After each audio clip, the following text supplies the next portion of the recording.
Ladies and gentlemen, welcome to MJR YouTube channel.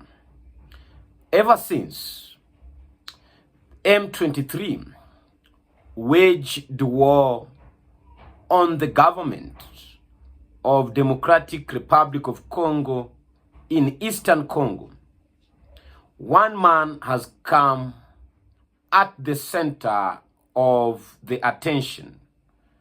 And this person is none other than Rwandan President Paul Kagame. To be told they have no value, to be told that their lives have to be lived as a result of a favor they are being done by somebody else. What a shame for people to accept that even for a moment. You must not accept it. You must get up and fight for yourself.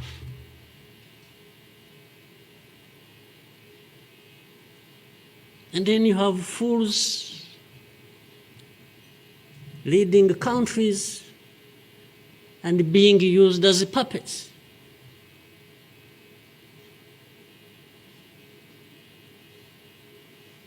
And they are stealing from their own resources, which they should be putting to the good use of their own people and develop them. They just put everything to their own use, find billionaires in a sea of poverty, millions of people going hungry, and their leaders, billionaires, money that has been stolen from the resources of these people, and these are the ones received in Western capitals and praised, and when, Rwanda is being crucified literally at the UN, everywhere.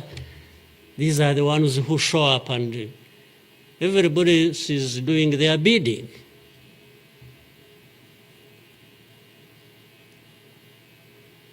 They don't talk. These ones don't even say a thing. There is somebody to say it for them.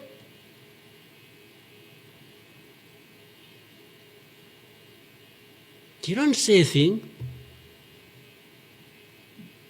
Even in meetings where solutions are being thought about and crafted and so on, they are absent because somebody else is there. They are addressed there. When their name comes up, they say, no. You see, I see it on a daily basis. Somebody has agents, orders them, pays them to go everywhere preaching hate speech. I've also had people come to me and warn me and say, President, you are too vocal. You say things that challenge these people who have the power in their hands, and they're going to kill you. Well, first of all, it means they're killers. But my answer to them is, you know what? If I were to be there to just accept these things to happen, I don't think I would count myself as living anyway. To the extent that even the United States of American President Donald Trump had sent a warning to Rwandan president to withdraw their troops from Eastern Congo. But these allegations of Rwanda having troops supporting M23 has been denied again and again by Rwandan President Paul Kagame. But during the 31st commemoration of Rwandan genocide that was waged against the Tutsi, Paul Kagame decided to use that opportunity to respond to Donald Trump and Western leaders together with their puppets. You see, when you're talking about Rwanda and ganging up together against Rwanda, you think it's some country that is... Then when I remember the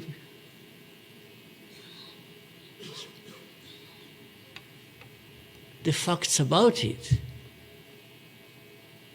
I just imagine the world has gone amok.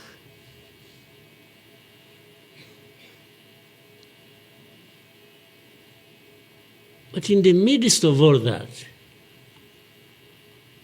we have to live. We have to live our lives, we have to fight for that, we have to live the way we want. And I tell anybody to his face to go to hell.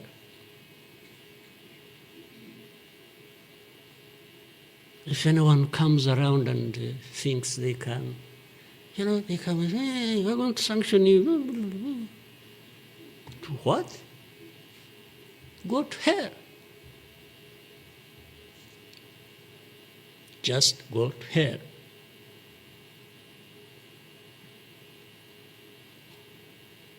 You have your own issues to deal with. Go and deal with your own issues. Leave me to mine. This is the spirit, I think, Rwandans must have in their daily lives. So my worry is not about how powerful these people are that come down upon us and throw anything at us. I'm never worried about that. I worry about one thing, which has lived on for centuries. It's for Rwandans. It's for Africans who sit back and find nothing wrong with accepting to be treated like that. That's my only worry. When can Rwandans, when can Africans refuse to be mistreated like this? To be told they have no value, to be told that their lives have to be lived as a result of a favor they are being done by somebody else.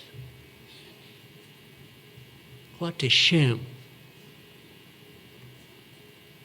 for people to accept that even for a moment. You must not accept it. You must get up and fight for yourself. When the spirit of the Tutsis genocide descended on Paul Kagame, he did not mince his words. He did not shy away to speak his mind. He did not deviate from the truth. And there's a statement he made which is very powerful.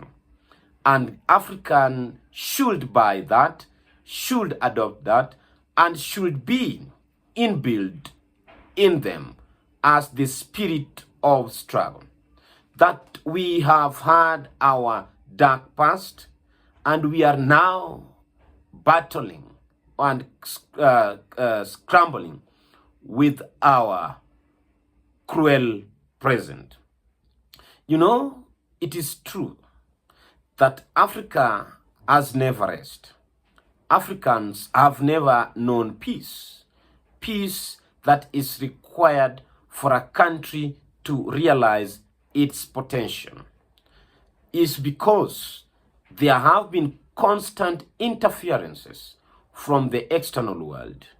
And when he said to the United States of America that they go to hell, even if they decide that they will put sanctions on Rwanda so that the economy may be deteriorated, Rwanda is not threatened.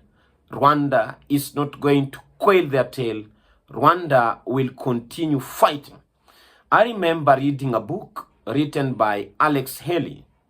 The major character in that book was Kunta Kinte, the grandson of Kairaba Kunta Kinte, and Omoro, the son of Yaisha.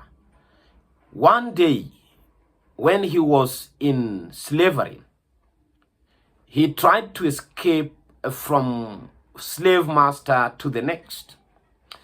And he used to be caught.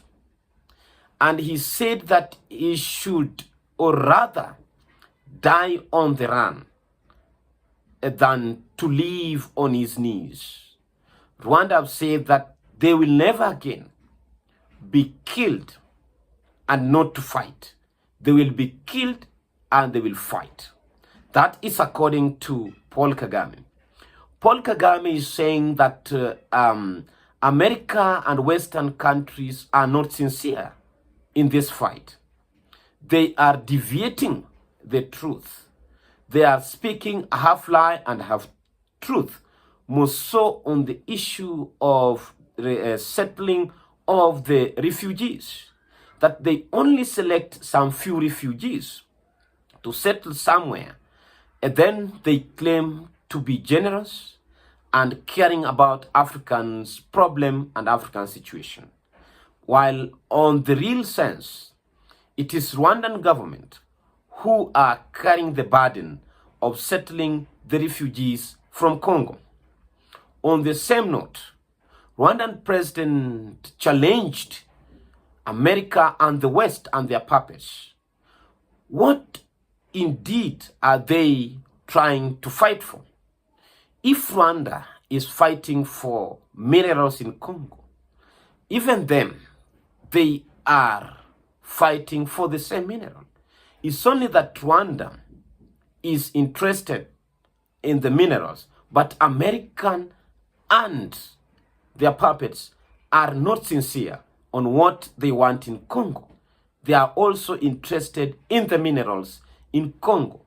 He also said that the war in Congo, how is it associated with the genocide in Rwanda? If the genocide is attached to minerals, what were they fighting for? 31 years ago in 1994, when Tutsi were killed and burned, Paul Kagame did not stop there. He continued to challenge America and the United States of America that they are going not to wage war on any person, but to defend Rwanda. They are not going to listen as others trod on over them. He asked the Rwandese not to sit back and wait for other people to decide for them about their lives. He said that enough is enough. African cannot live on the masses of other civilization, because once you challenge this civilization, they will threaten you with sanction. They will threaten you by cutting your aid. They will threaten you by not supplying you with the medical equipments. They will threaten you by not supplying you with the military equipments, guns, machinery. If you failed not to trade with them, they threaten you with sanctions. But Rwanda is not such a one as that. Rwanda will stand their ground. According to Paul Kagame. Paul Kagame is speaking as a true African leader. Is speaking inbuilt with the spirit of Pan-Africanism. He's saying what other Africans, head of states, cannot speak because they want to be spoon-fed by America and their surrogates. We know what Americans are after. We know what other European countries are after in the Democratic Republic of Congo. Each Western country have interest in what is going on in Congo because Congo is rich, Congo is big, but the government of Kinshasa cannot properly manage the minerals in Congo because Congo is ever at war. Congo was messed up and Congo will never rest because their war, their fight, their instability is advantage to those who are reaping from Congo. For those who are exploiting them, they want to ensure that Congo is never united, Congo is never settled, so that Congo utilize their resources properly. Thank you, and may God bless you.